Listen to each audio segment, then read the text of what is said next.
Welcome back to Wyrd Ways, where we explore the thin membrane between what we think is real and what actually is. Today's episode is titled The Matrix is Real. Not the movie, not the machines, the real matrix, the one we are all plugged into. It's made by people. Not aliens, not algorithms, people. People who sit at the crossroads of power.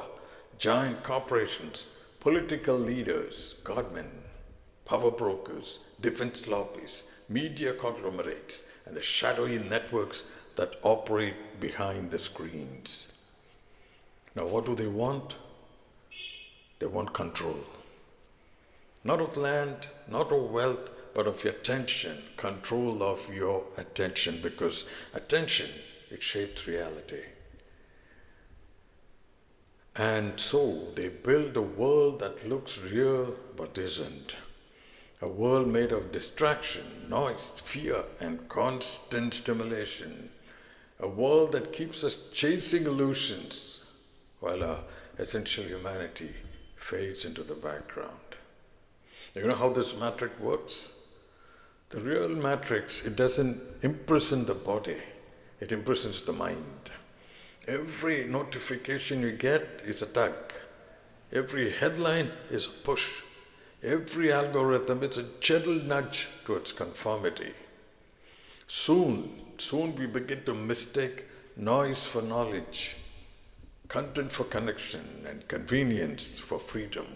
We become very predictable, programmable, polished on the outside, hollow on the inside.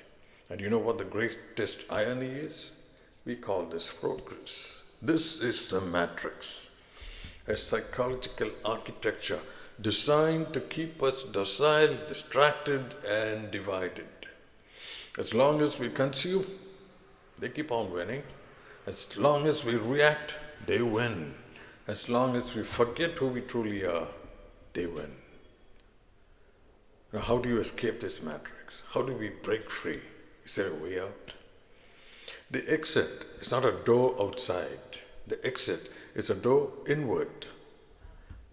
And here are the pathways, the ancient, mystical, and very, very practical. The first thing what you do is stop responding. The matrix needs your reaction to survive. Every click, every argument, every emotional spike, it feeds it. When you stop reacting, when you refuse to be baited, an entire system begins to collapse. Remember, silence is not weakness, it is rebellion. Next, what you do is withdraw your attention. Now, attention is the new currency. Where you place it determines who you become. So, turn off what drains you. Turn away from what outrages you. Turn inward towards what awakens you. Every moment you refuse to play the game they want you to, it's a step outside of the matrix. Next, embrace the mystical path. That's a way out.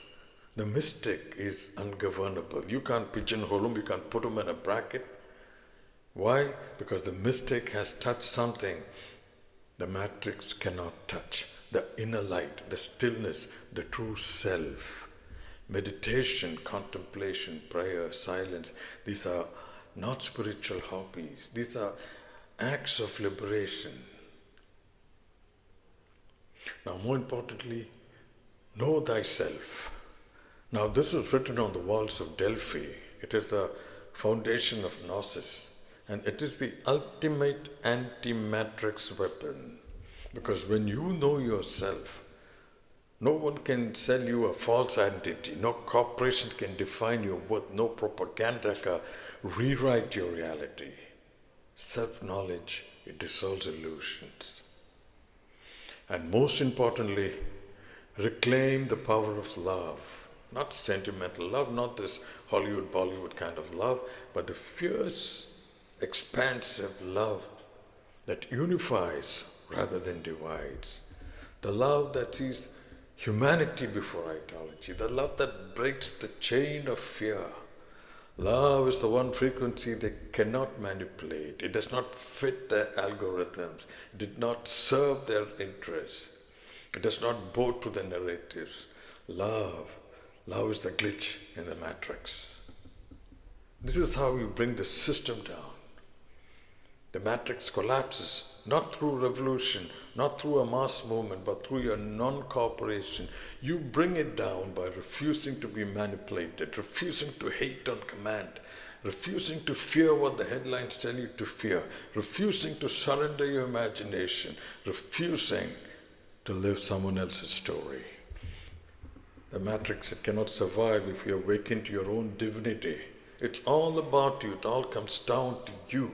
You need to bring that awareness into your life. You don't need to follow the herd. Every moment you choose presence over distraction. Every moment you choose awareness over automation. Every moment you choose love over fear. You weaken its architecture. You bring it down. And what happens? You set yourself free. And once awakened, humanity is a malfunction.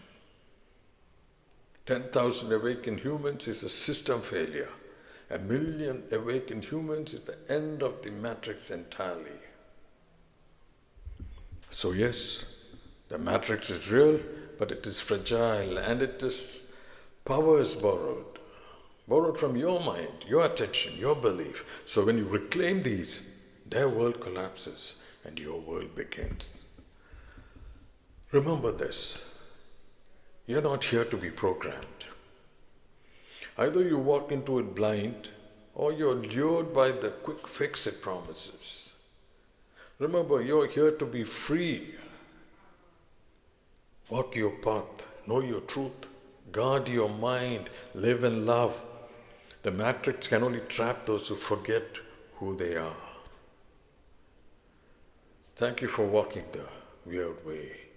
Until next time, stay awake, stay human, and stay free. Thank you.